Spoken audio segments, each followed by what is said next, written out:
Ang makabagong teknolohiya at pamamaraan sa pagsasaka ang itinuturing na daan upang makamit ang masaganang ani at magkaroon ng mataas na kita ang mga magsasaka. Ngunit sa pag-usbong ng inobasyon ay tila sumasabay rin ang mga hamon ng panahon. Ang pagbabagong klima at malaking bahagi ng naaapektuhan nito ay ang sektor ng agrikultura. Lubugin kung tag-ulan at nakararanas ng matinding tagtuyot tuwing tag-araw ang bayan ng Victoria sa probinsya ng Tarlac. At ito ang pangunahing kinahaharap ng mga magsasaka. Sa inisyatibo ng Department of Agriculture, sumailalim ang 3 barangay sa proyekto ng Adaptation and Mitigation Initiatives in Agriculture upang tugunan na ang suliranin ng mga magsasaka.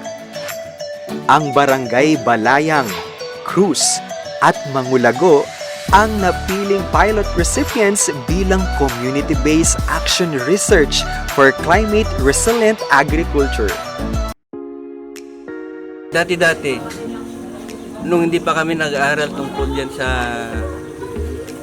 man sa AMIA, hindi tinuturo sa amin yung track ng panahon. So, kaming mga magsasaka, kanya-kanya kaming diskarte paano yung pagtatanim, kung kailan. Ang pamumuhay namin kasi noon, medyo may kahirapan kasi hindi pa gaano maganda ang mga daanan, hindi pa na-develop noon ang mga daanan sa mga bukid, sa kalsada. Ganoon ang buhay namin noon. Nung dati po, nag-ordinaryong pagsasaka namin nung wala pa po kaming natutunan sa mga teknolohiya na ibinaba ng DA. Bali, yung pagbubukid namin kung anong itanim na lang namin na kung palay-palay lang po. Sumailalim ang mga magsasaka sa mga pagsasanay na ibinabahagi ng ahensya ng gobyerno tulad ng Farmers Field School, Rice Crop Manager, Hybridization, System of Rice Intensification, Alternative Wet Drying System, Livestock Raising at iba pa. So, karamihan sa aming magsasaka, wala kaming knowledge.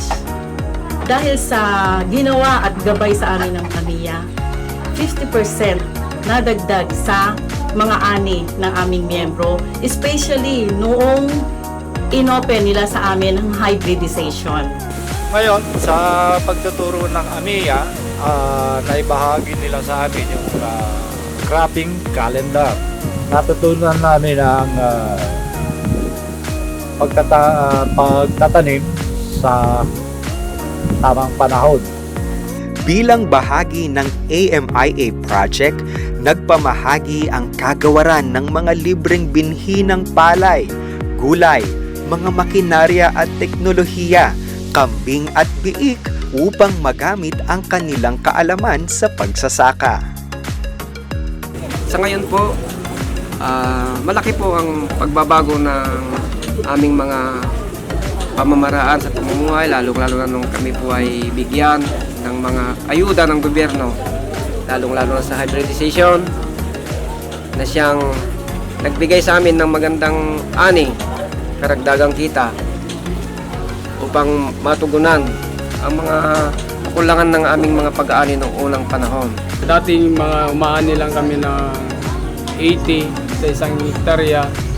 Nung nag-hybrid na kami, umabot na kami ng mga 120.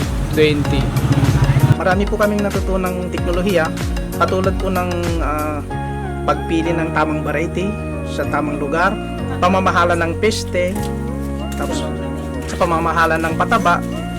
Ini-apply ko po sa mismong bukid ko. Napakalaking bagay po talaga sa akin yun. Natumaas po yung ani ko kaysa nung ikumpara nung dating kagawian namin. Malaki po yung tinipid sa gastos, tumas pa yung ani. Yung mga gulay po na tanim namin, meron na pong pinagkukunan na kahit na pambaon-baon lang po ng mga bata. Bukod sa paggugulayan, napagyayaman na rin ng mga miyembro ng asosasyon ang kanilang kaalaman tulad na lamang ng pagkakabuti. Unexpected, hindi namin inaasahan na kikita ng ganito ang co-op. So far, we are on selling pa lang sa mushroom. Kasi yung inaani namin dito pa lang umiikot sa barangay namin. So, we are planning na magkaroon kami ng mushroom production na malakihan.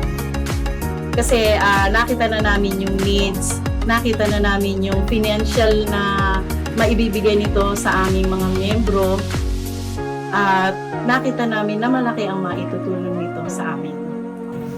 So yun po, bilang miyembro ng kooperatiba, marami po kami natututunan na binibigay ng ating pamahalaan ng mga pag-aaral sa makabagong teknolohiya ng pagsasaka po.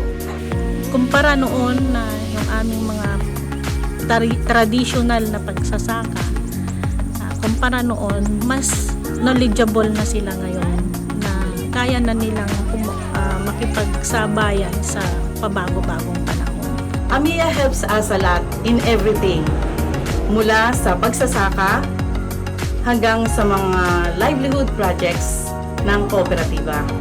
Sana po pagdating ng panahon, ang mga bagay na ito ay magiging isang sapat na batayan upang ang kabuhayan namin nung unang panahon ay maiangat pa ng mas mataas kaysa nung aming kaugaliang mga pagpamumuhay.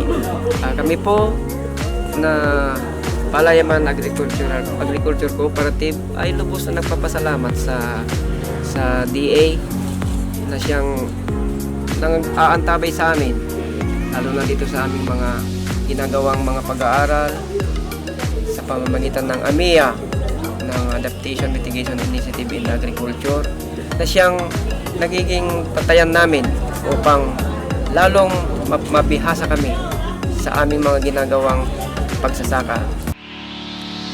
Ang paggamit ng mga magsasaka ng positibong resulta at maginhawang pamamaraan sa pagsasaka ay isang patunay ng kapaki-pakinabang na pananaliksik ng ahensya upang patuloy na maiangat ang sektor ng agrikultura.